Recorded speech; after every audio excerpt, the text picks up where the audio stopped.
Hey everyone, thanks for stopping by and welcome to my video review of the LCT RPD. The gun can be found for about $900 and is not on too many websites as it's not a very popular or economic gun. According to LCT, it's not a limited edition gun, however it's becoming more and more difficult to find. The one you're looking at right now is pretty unique as it's had about 7 inches or 80 millimeters cut from the inner and outer barrels and has had the bipod removed. It makes the gun a little bit more wieldy and reduces the weight a bit as well. The origin of this modification began back in the 1960s when Movavi SOG units would reportedly abandon their heavy and cumbersome M60 general purpose machine guns for the lighter RPD light machine gun, and would further reduce the weight and size by cutting down the barrel length and removing the bipod. This modification was also seen during the Rhodesian Brush War during the same time period. The RPD has to be one of my all-time favorite guns since discovering it when I was playing Battlefield Vietnam for the PC when I was a kid, as well as being featured on Call of Duty 4 and Modern Warfare 2. The footage shown here is from Modern Warfare Remastered for the Xbox One.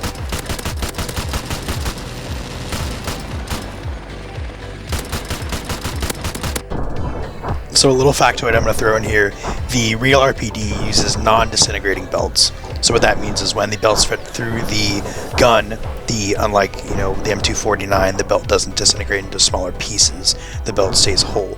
And it shows here in the game that there's clearly on the right side of the gun, there's no belt remaining, which there would be. Instead, you see it flying off in little pieces as the shells are ejected from the gun. The RPD is a true attest to LCT's quality, as the build of this gun is phenomenal. Every piece of metal on this gun is steel, and the weight definitely reflects that. The LCT replica weighs only 1 pound shy of the real RPD at 15.5 pounds without battery or BBs. From the factory, the outer barrel holds a 515mm long, 6.02mm diameter Type bore barrel attached to an aluminum hop-up unit. The RPD shoots about 400 feet per second. The charging handle of this gun is foldable and can be moved to the rear or the front of the gun for effect. It serves no function on this replica, and there is no spring return, as the firearm version fires from an open bolt. The rear side of this gun features markings for up to 1,000 meters and is adjustable for both windage and elevation.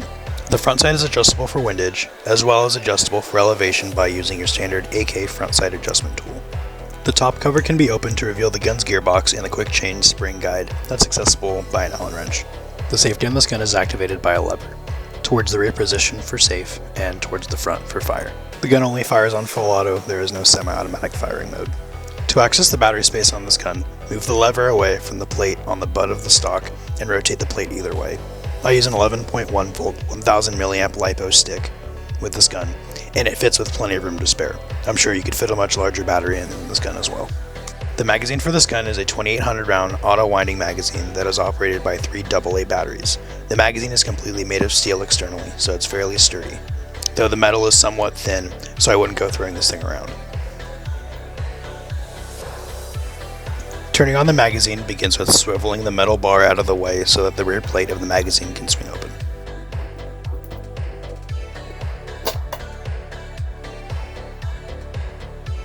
Once you've got the magazine open, it'll reveal the motor as well as the battery storage compartment. Turn on the magazine by flipping the switch that's located on the battery box. Fill the magazine with BBs by opening the hatch located right next to the handle of the magazine. The hatch is spring-loaded, so you don't have to worry about BBs spilling out during play or storage. One thing to note about the magazine is that there is no spring-loaded stopper to prevent the BBs from falling out when the magazine has been wound, so you won't be able to pre-wind the magazine before putting it into the gun. The magazine feeds relatively quickly and keeps up with the factory rate of fire. Once you've got your magazine turned on, be sure to insert the magazine with the fill port on the left side of the gun. Have the right side of the magazine hook onto the gun first, then make sure the magazine becomes flush with the gun and slide the magazine forward and latch it into place. You can now wind up your magazine once you've loaded it. You can wind the magazine with the red button located on the bottom of the magazine. The gearbox shell of this gun is proprietary and utilizes a proprietary cylinder head and tappet plate. Evike stocks the tappet plate, but I have not yet found a source for the cylinder head, or any of the other parts, internal or external. Thankfully, all of the other internal parts, such as the gears, cylinder, piston, anti-reversal latch, are all version 3 compatible. The piece of plastic that runs from the trigger to the trigger guard of this gun is its Achilles heel. It's made out of a brittle piece of fiber reinforced plastic that's prone to breaking, and there are no replacements available. You either have to wait for it to break and then somehow glue or epoxy it back together, or reinforce it before it breaks. Thanks to the user named Readwalla on Tinkercad, they've created a 3D printable template for this part with reinforced specs. If you don't happen to have a 3D printer, there are plenty of sources online that'll print things for you as long as you have the template. The LCT RPD is a fantastic replica with great attention to detail with the external build. The internals leave something to be desired, with lack of aftermarket support of replacement parts, and the trigger connector is a huge flaw. Otherwise, if your wallet can take the beating and you're into the RPD as much as I am, this is definitely worth the price. I'll leave a link in the description to Evike, who's got the cheapest price on the RPD right now. I'll also leave a link to tinkercad.com where you can find the model for the trigger contact. Here's a quick PSA for all of you. If you're selling guns on eBay, Reddit, HopUp, what have you, please make sure to protect whatever you're shipping with real padding. Don't shove your box with chunks of styrofoam, cardboard, and quite literal garbage. I mean, there were boxes of other airsoft accessories in this box. Please, don't be that guy. Thanks for watching.